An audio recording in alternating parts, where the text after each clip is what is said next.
আসসালামু আলাইকুম সুপ্রিয় কুয়েত প্রবাসী ভাই বোনেরা, কুয়েত নিউজ বাংলা ইউটিউব চ্যানেলে আপনাদের স্বাগতম জানিয়ে দিচ্ছি। ফ্লাইট সংকটে ভোগান্তিতে কুয়েত প্রবাসীরা, বিপুল রেমিটেন্স হারানোর সংখ্যা।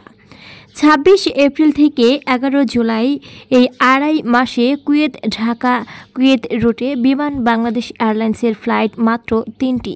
ওই সময় ঈদের ছুটিতে দেশে আসার পরিকল্পনা করছেন অনেক প্রবাসী, কিন্তু বিমানের ফ্লাইট না থাকায় চড়া দামে অন্য এয়ারলাইন্সের টিকিট কিনতে বাধ্য হচ্ছেন তারা। আবার অনেকে ঈদের ছুটিতে দেশে আসার পরিকল্পনা বাতিল করেছেন। ক্ষতির মুখে ট্রাভেল এজেন্সিগুলিও।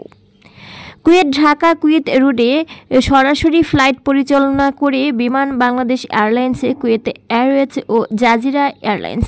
কুয়েত এয়ারওয়েজ ও জাজিরা এয়ারলাইন্স সপ্তাহে 14টি এবং বিমান বাংলাদেশ এয়ারলাইন্স সপ্তাহে 3টি ফ্লাইট পরিচালনা করে আসছিল। তবে কয়েক মাস আগে হঠাৎ করে 3টি ফ্লাইট কমিয়ে দেয় কুয়েত এয়ারওয়েজ ও জাজিরা এয়ারওয়েজ। এতে বেশ খরচে অন্য এয়ারলাইন্সে যাতায়াত করতে হচ্ছে প্রবাসীদের। আর্থিক ক্ষতি সহ বাড়ছে ভোগান্তি। এর মধ্যে 26 এপ্রিল থেকে 11 জুলাই পর্যন্ত আড়াই মাসে কুয়েত ঢাকা কুয়েত রুটে মাত্র 3টি ফ্লাইট বিমানের। ট্রাভেল এজেন্সিরা বলছে, মে জুন মাসে ঈদ ঘিরে দেশে যেতে আগ্রহী প্রবাসীদের চাপ থাকে, কিন্তু তখন বিমানের ফ্লাইট না থাকায় আর্থিক ক্ষতির সংখ্যায় করছে তারা। সংশ্লিষ্টরা বলছেন, ঈদের সময় বিমানের কুয়েত ঢাকা রুটে সরাসরি ফ্লাইট না থাকায় যেমন ভোগান্তিতে পড়বেন কুয়েত প্রবাসীরা, তেমনি দেশ হারাবে বিপুল পরিমাণ রেমিটেন্স। সুপ্রিয় বন্ধুরা, এদিকে জানিয়ে দিচ্ছি আরও, ডিসেম্বরে যেসব দেশ থেকে সর্বাধিক রেমিটেন্স এলো।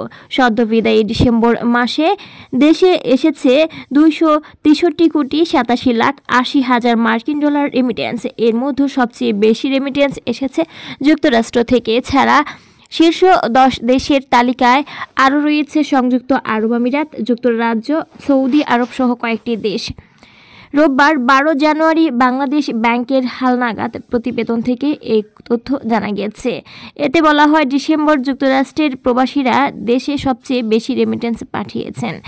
দেশটি থেকে রেমিটেন্স এসেছে 56,50,40,000 মার্কিন ডলার। এছাড়া শীর্ষ 10 দেশের তালিকায় আরও রয়েছে সংযুক্ত আরব আমিরাত, সৌদি আরব, মালয়েশিয়া, যুক্তরাজ্য, ওমান, কুয়েত, ইতালি, কাতার ও সিঙ্গাপুর। সুপ্রিয় বন্ধুরা, এই ছিল কুয়েত নিউজ বাংলার সর্বশেষ গুরুত্বপূর্ণ সংবাদ। পরবর্তীতে কুয়েত নিউজ বাংলার নতুন নতুন খবর পেতে আমাদের কুয়েত নিউজ বাংলা ইউটিউব চ্যানেলটি সাবস্ক্রাইব করবেন এবং বেল বাটনে ক্লিক করে রাখবেন। বেল বাটনে ক্লিক করার ফলে আপনার স্মার্টফোন ও কম্পিউটারে সক্রিয়ভাবে সকল ভিডিও নোটিফিকেশন পৌঁছে যাবে।